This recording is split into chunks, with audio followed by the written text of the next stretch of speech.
علیکم، میرا نام عبدالرحیم ہے۔ میں ایک سیریز بنا رہا ہوں مختلف احادیث کی کتابوں سے، تو صحیح ابن خزیمہ سے، کتاب الصلاۃ سے کچھ حدیثیں ہیں۔ اعوذ باللہ من الشیطان الرجیم، بسم اللہ الرحمن الرحیم۔ حضرت سالم اپنے والد محترم حضرت عبداللہ رضی اللہ تعالیٰ عنہ سے روایت کرتے ہیں کہ نبی اکرم صلی اللہ علیہ وسلم نے فرمایا، جس شخص کی نماز عصر فوت ہو گئی گویا اس کے اہل و عیال اور مال ہلاک ہو گئے۔ ایک اور حدیث ہے، حضرت جابر بن عبداللہ رضی اللہ تعالیٰ عنہ بیان کرتے ہیں کہ ہم نبی اکرم صلی اللہ علیہ وسلم کے ساتھ نماز مغرب پڑھتے تھے، پھر ہم بنو سلمہ کے محلے میں آتے تو ہم تیر گرنے کی جگہوں کو دیکھ لیتے تھے۔ حضرت عباس بن مطلب رضی اللہ تعالیٰ عنہ نبی اکرم صلی اللہ علیہ وسلم سے روایت کرتے ہیں، آپ صلی اللہ علیہ وسلم نے فرمایا، میری امت ہمیشہ فطرت پر رہے گی جب تک وہ نماز مغرب کو ستاروں کے جھمگٹے ہونے تک مؤخر نہ کرے۔ ایک اور حدیث ہے، حضرت عبداللہ مزنی رضی اللہ تعالیٰ عنہ سے روایت ہے کہ رسول اللہ صلی اللہ علیہ وسلم نے فرمایا، نماز مغرب کے نام کے بارے میں عربی تم پہ ہرگز غالب نہ آ جائیں۔ عربی کہتے ہیں وہ عشاء ہے۔ ایک اور حدیث ہے، حضرت ابن عباس رضی اللہ تعالیٰ عنہ سے روایت ہے کہ رسول اللہ صلی اللہ علیہ وسلم نے ایک رات نماز عشاء مؤخر کر دی تو حضرت عمر رضی اللہ تعالیٰ عنہ باہر نکلے اور عرض کی، اے اللہ کے رسول صلی اللہ علیہ وسلم، نماز پڑھا دیجئے، عورتیں اور بچے سو گئے ہیں۔ تو رسول اللہ صلی اللہ علیہ وسلم باہر تشریف لائے، جبکہ آپ کے سر مبارک سے پانی کے قطرے گر رہے تھے اور آپ اپنی دونوں جانب سے پانی جھاڑ رہے تھے، اور آپ صلی اللہ علیہ وسلم فرما رہے تھے، اگر مجھے یہ خدشہ نہ ہوتا کہ میں اپنی امت کو مشقت میں ڈال دوں گا تو میں انہیں یہ نماز اسی وقت پڑھنے کا حکم دیتا۔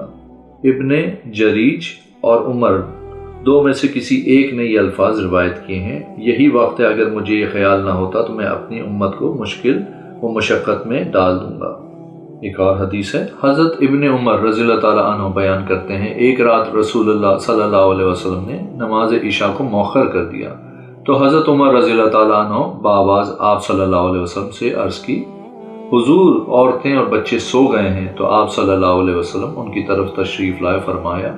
اہل زمین میں تمہارے سوا کوئی بھی اس وقت نماز کا انتظار نہیں کر رہا۔ حضرت ابن عمر رضی اللہ تعالیٰ عنہ بیان کرتے ہیں، ہم ایک رات نماز عشاء کے لیے رسول اللہ صلی اللہ علیہ وسلم کا انتظار کر رہے تھے تو آپ ہمارے پاس تہائی رات گزر جانے کے بعد تشریف لائے، اور ہمیں معلوم نہیں کہ کس چیز نے آپ صلی اللہ علیہ وسلم کو آپ کے گھر والوں یا آپ کسی اور کام میں مشغول کر دیا تھا۔ جب آپ صلی اللہ علیہ وسلم تشریف لائے تو آپ صلی اللہ علیہ وسلم نے فرمایا، بے شک تم نے اس نماز کا انتظار کر رہے ہو جو تمہارے سوا کوئی مذہب والا اس کا انتظار نہیں کرتا، اور اگر مجھے یہ ڈر نہ ہوتا کہ میری امت پر گراں ہوگا تو میں انہیں یہ نماز اسی وقت پڑھاتا۔ پھر آپ نے مؤذن کو حکم دیا تو اس نے نماز کی اقامت کہی تو آپ نے نماز پڑھائی۔ ایک اور حدیث ہے، حضرت ابو سعید خدری رضی اللہ تعالیٰ عنہ بیان کرتے ہیں کہ ہم نے رسول اللہ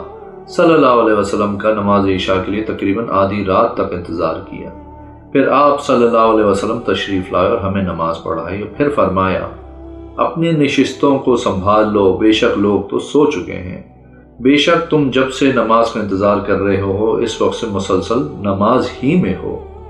اور اگر مجھے کمزور شخص کی کمزوری، بیمار شخص کی بیماری اور حاجت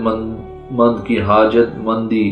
حاجت و ضرورت کا خیال نہ ہوتا تو میں اس نماز کو آدھی رات تک مؤخر کر دیتا۔ حضرت ابو برزہ رضی اللہ تعالیٰ عنہ بیان کرتے ہیں کہ رسول اللہ صلی اللہ علیہ وسلم عشاء سے پہلے سونے اور اس کے بعد باتیں کرنے کو ناپسندیدہ کرتے تھے۔ حضرت ابن عمر رضی اللہ تعالیٰ عنہ سے بیان ہے کہ ایک رات نبی اکرم صلی اللہ علیہ وسلم نماز عشاء سے مشغول ہو گئے حتیٰ کہ ہم سو گئے،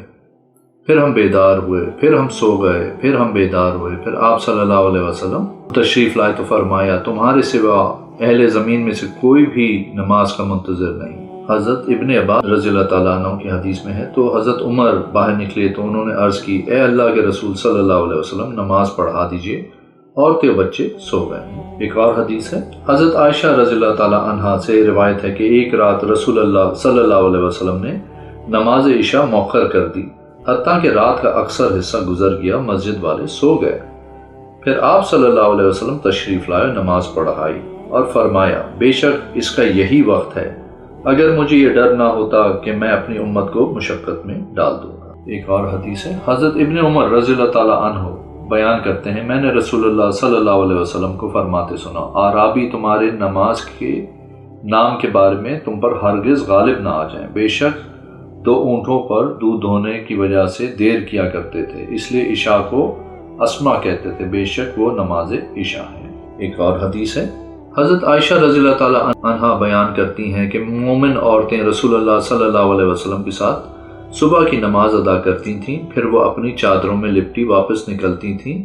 کہ انہیں پہچانا نہیں جاتا تھا۔ ایک اور حدیث ہے، حضرت انس رضی اللہ تعالیٰ عنہ سے روایت ہے کہ رسول اللہ صلی اللہ علیہ وسلم نے غزوہ خیبر کیا۔ حضرت انس رضی اللہ تعالیٰ عنہ وہ کہتے ہیں تو ہم نے اس کے قریب صبح کی نماز اندھیرے میں ادا کی۔ ایک اور حدیث ہے، حضرت ابن شہاب سے روایت ہے کہ حضرت عمر بن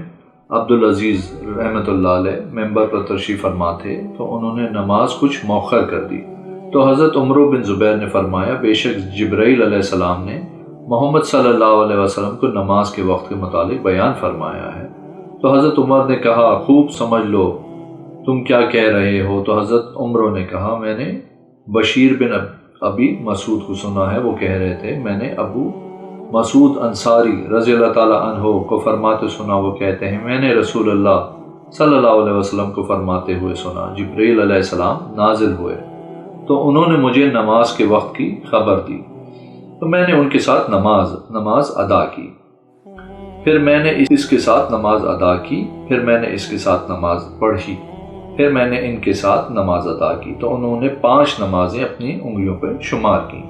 اور میں نے رسول اللہ صلی اللہ علیہ وسلم کو دیکھا کہ آپ نے ظہر کی نماز سورج ڈھلنے پہ ادا کی، بسا اوقات اسے مؤخر کیا جبکہ گرمی شدید ہو جاتی، اور میں نے آپ صلی اللہ علیہ وسلم کو دیکھا کہ آپ صلی اللہ علیہ وسلم نے نماز عصر ادا کی جبکہ سورج بلند اور سفید تھا، اس سے پہلے کہ وہ زرد ہوتا، تو ایک شخص نماز سے فارغ ہو کے غروب آفتاب سے پہلے ذوالحلیفہ آ جاتا، اور آپ صلی اللہ علیہ وسلم نماز مغرب غروب آفتاب کے وقت ادا کرتے، اور عشاء کی نماز اس وقت پڑھتے جب افق سیاہ ہو جاتا، اور بعض اوقات لوگوں کے جمع ہونے تک اسے مؤخر کر دیتے۔ ایک مرتبہ صبح کی نماز کو اندھیرے میں لوگوں کے جمع ہونے تک اسے مؤخر کر دیتے۔ ایک مرتبہ صبح کی نماز اندھیرے میں ادا کی، پھر دوسری مرتبہ اسے روشنی میں پڑھا، پھر اس کے بعد آپ کی نماز اندھیرے ہی میں ہوتی تھی حتیٰ کہ آپ صلی اللہ علیہ وسلم وفات فرما گئے، پھر آپ نے کبھی روشنی میں نماز ادا نہیں کی۔ اگر آپ نے میرے چینل کو ابھی تک سبسکرائب نہیں کیا تو پلیز کریں، اس ویڈیو کو لائک کریں، انشاءاللہ اگلی ویڈیو میں حاضر ہوں گا۔